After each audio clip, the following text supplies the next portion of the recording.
Hello everyone, today I'm going to be talking about my outlines for Pride, and so I'm starting off with the Shame, Pride, and Suicidal Ideation in Military Clinical Sample Study,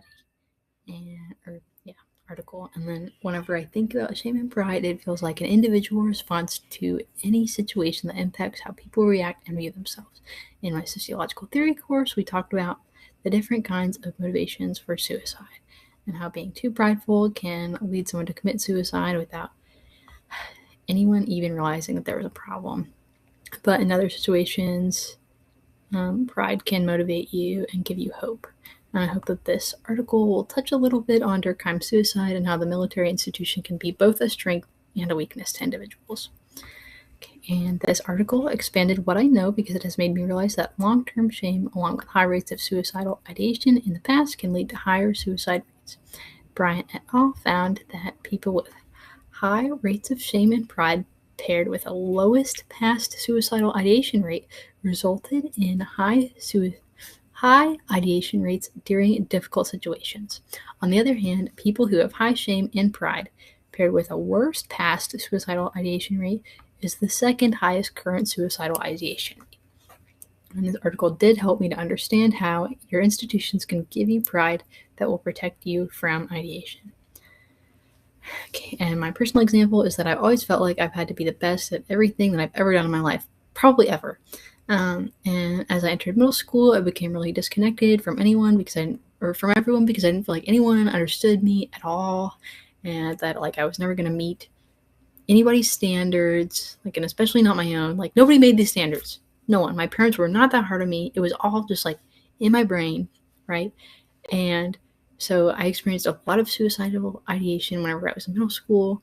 But once I got to high school, I was in the marching band, and I did as much as I could to help other people feel good about themselves because I didn't want anyone to feel the way that I felt, And I was connected to people who really cared about me, and so I was able to lower my standards and actually be happy for myself. And just like what Brian et al. Described, my pride in myself came from a group and protected me from suicidal ideation.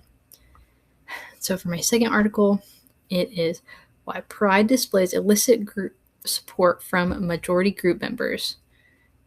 The mediational role of perceived deservingness.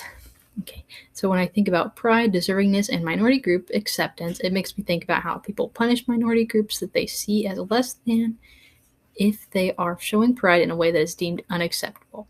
For example, advocating for LGBT rights can lead to more acceptance or more discrimination depending on how the media presents the advocacy. I remember a discussion once about how minority groups have to make themselves seem more similar and connected better with the majority to be accepted. And I hope that this article will show what the difference is between beneficial or detrimental displays for minority groups.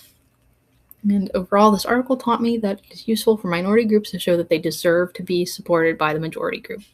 Ratcliffe et al. Found that if a minority group is believed to have overcome obstacles to get to where they are, then people will be more supportive of them rather than feeling like that they are just entitled. This article expanded how I thought about pride because I've never thought about the majority group needing a minority group to earn their support. And overall, this article is helpful in showing me that prejudice is only part of an issue in discrimination. This article reminded me a lot of the No Kings protest and how people would make fun of them online. And some people thought that it was just ridiculous for people to be unsupportive of the president and that the protesters are just out there for their own desires, And however, other people felt that these protests were justified in standing up for what is right and advocating for freedom. On Facebook, I remember seeing a ton of laughing emojis under a post about the No Kings protest that was in my town, and I didn't even look at the comments because I knew they would just piss me off. Now, I feel that people might be more supportive of these protests now than they were a few months ago because there's a little bit more obvious reasons for it. But yeah, I really enjoyed this article. I thought it was great.